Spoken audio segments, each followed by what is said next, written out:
Everyone, কেমন আছেন? আমি ভালো আছি। আজকে আপনাদের সঙ্গে শেয়ার করছি একটা ছোট করে ব্লগ। আজকে আর রান্নাবান্না শেয়ার করব না, আজকে শেয়ার করছি ব্লগ। তো প্রথমেই এই জলের লিফ পিওরটা দেখাচ্ছি, জলের ফিল্টারটা। এইখানে আমি আগে এই যে বোতল রেখেছি, জল ভরে নেবো। জল একটা ভরেছি, বোতলগুলো ধুয়ে রেখেছি, ভরবো। আর এদিকে সব বাসন মেজে নিলাম। এই যে মেয়ের টিফিন বক্স, মেয়ে টিফিন নিয়ে যায় এখন। জলের বোতল, এই জলের বোতলটা ওদের অফিস থেকেই দিয়েছে।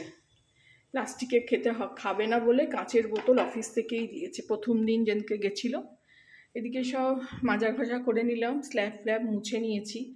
এদিকে একটু কালকের তরকারি আছে, গরম করে রেখেছি। আজকে আর রান্নাবান্না এই গরমে করতে ইচ্ছা করছে না, একটু মুড়ি খেয়ে নেবো।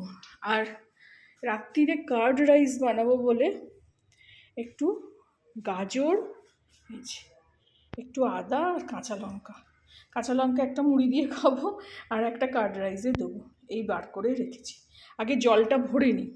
জলটা এই যে এই কলটা খুললে এইভাবে জলটা এইখানে পড়ে। একটু বেঁকা হয়েছে লাগানো, একটু সরিয়ে রাখলে আমার হয়তো স্ল্যাবের ওপরে বোতলটা রেখেই করা যেত।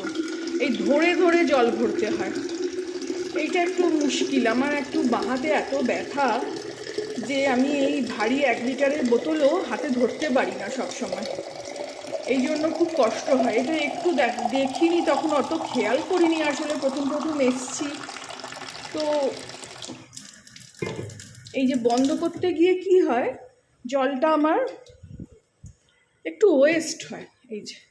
এই একটা বোতল ভরে নিলাম। এইভাবে আমাদের দুজনের দুটো বোতলের ওপর নাম লেখা আছে, বোঝা যাচ্ছে? এই যে এ লেখা আছে এখানে, এই যে এ লেখা। এ আমার মেয়ের নাম ঐন্দ্রিলা, এই যে। আর আমার বোতলের ওপর লেখা আছে এস। দেখা যাচ্ছে কিনা বোঝা যাচ্ছে না, মানে একটু হেজি হয়ে যাচ্ছে দেখাতে গিয়ে। এইখানেই কোথাও লেখা আছে একটা। এইগুলো না পেন দিয়ে লেখা যায় না বলে একদম ছুরি দিয়ে আমি ওরকম খোদাই করে লিখেছি। তো জলটা আগে ভরে নিই। এদিকে জল ভরে নিলাম। এটা ফ্রিজে থাকে, প্লাস্টিকের বোতলগুলো ফ্রিজে থাকে আর এইগুলো বাইরে থাকে। এদিকে দেখুন আউটলেটের জলটা পড়ছে, যেহেতু আরও ওয়াটার, তো ওই একটা ওয়েস্ট পানি জল বেরোতে থাকে। এই জলটা একটু নষ্ট হয়, এই জলটা ধরে গাছে দিলে ভালো হয়। তো সবসময় আমার কিছু পেতে রাখা হয় না। আর এদিকে এই যে ঝাড়ু দিচ্ছি, খুবই গরম, কষ্ট হচ্ছে। আমি না সবসময় মানে পরিষ্কার, মানে কোথাও কিছু দেখলে উড়ে গেলে সঙ্গে সঙ্গে আবার সেটাকে টেনে এনে ঝাড়ু দিই, এরকমভাবে মানে পরিষ্কার করে। এইটা দেখুন গালা ঝাড়ু। গালা ঝাড়ুটা আমার সুবিধে হয়। আমার এমনি নর্মাল ঝাড়ুতে এত ফুল বেরোয় যে ঘরে পরিষ্কার করব কি তার থেকে বেশি আমার নোংরা বেশি ঝাড়ু থেকে বেরোয়। তো এই ঝাড়ু দিয়ে নিচ্ছি। মোটামুটি সবই দেওয়া হয়ে গেছে। এত চুল পড়ে থাকে যে কি বলবো। এদিকে কালকে ক্যাম্প খাট এসছে, এই যে প্লাই লাগানো ক্যাম্প খাট। ছেলে আসছে, ছেলে শোবে কোথায়? মাটিতে শুতে। আমি আর মেয়ে খাটে শুচ্ছি, ও মাটিতে শোবে, সেটা মনটা খারাপ হচ্ছিল। তো ওর জন্য একটা প্লাই লাগানো ক্যাম্প খাট আনিয়েছি, তার মধ্যে গদি পেতে দিয়েছি। দেখাচ্ছি দাঁড়ান আপনাদের। এই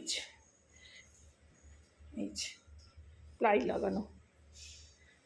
এটা আমি অনেক দিন থেকেই জানি, কারণ আমার বাবা যখন বেঁচে ছিলেন একবার প্রচণ্ড জোরে খ্যাঁচ লেগেছিল পিঠে, এখান থেকেই ধুয়ে নিই। কি গরম জল আসছে। পিঠে খ্যাঁচ লেগেছিল জলের বালতি তুলতে গিয়ে, তখন থেকে ডক্টর বলেছিল যে এরকম প্লাই লাগানো শক্ত খাটে শুতে।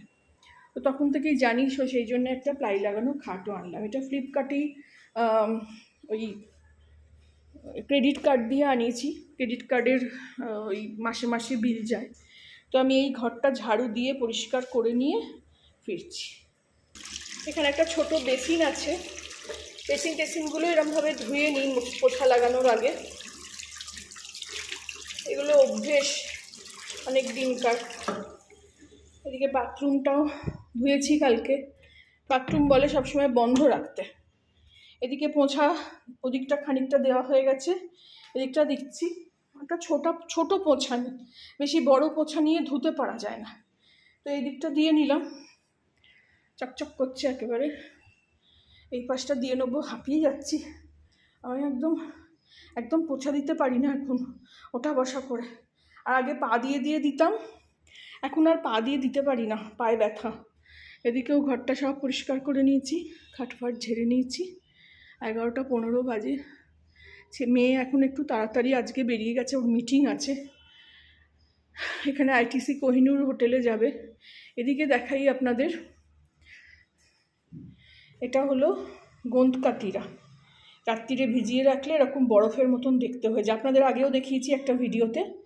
আর এটা ভিজিয়ে রেখেছি সবজা, চিয়া সিড না, সবজা, এই যে এরম দেখতে হয়। তো এইটা আমি একটু বিট নুন আর একটু মধু দিয়ে খাই।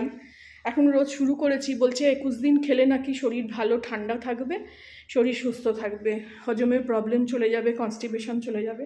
তো মোটামুটি এরকম সব পরিষ্কার করে নিয়েছি। আসলে বড্ড বেশি উপদ্রব। এদিকে দেখাই আপনাদের যে সুটকেস তুলে দিয়েছি। একটা সুটকেস দেখুন ওপরে তুলে দিয়েছি একদম প্যাকিং করে। একটা সুটকেসে মেয়ের প্রচুর জামা কাপড়, ওর অফিসে যাওয়ার আছে, তো এনেওছে, সব কিনতেও হচ্ছে। তো ওর সুটকেসটা এইখানে রেখেছি গুছিয়ে, ওর মধ্যে প্রচুর আরও জামা কাপড় আছে। আর আমার জামা কাপড়ও কিছু যেগুলো এক্সট্রা সেগুলো ওখানেই ঢুকিয়ে দিয়েছি। আর এদিকে করেছি কি, এই দেখুন, বলেছিলাম না জুতোর র্যাক, দেখিয়েও ছিলাম আপনাদের, এর মধ্যে আমি জামা কাপড় গুছিয়ে রেখেছি। দেখাই আপনাদের একবার খুলে, এই যে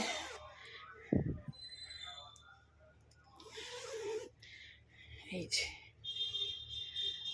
এইভাবে চেনটা খুললাম। এই যে একটু দূরে থেকে দেখাই, দাঁড়ান। এই যে চেনটা, এটা তুলে দিলাম। আর এই জামা কাপড় সব গুছিয়ে রেখেছি। এটা আমার, এদিকে একটা মেয়ের, ওটা আর খুললাম না, এটাই দেখালাম। দিয়ে এইভাবে ফেলে চেনটা টেনে দিচ্ছি। ধুলো প্রচণ্ড, এখানে ধুলো, শুকনো ওয়েদার, ধুলো বেশি। তো বাকি কাজকর্ম করে নিই, চান করব, পুজো করব। ভালো লাগলে আমার চ্যানেলটাকে একটা লাইক, শেয়ার অ্যান্ড সাবস্ক্রাইব করে দেবেন। Thank you for watching.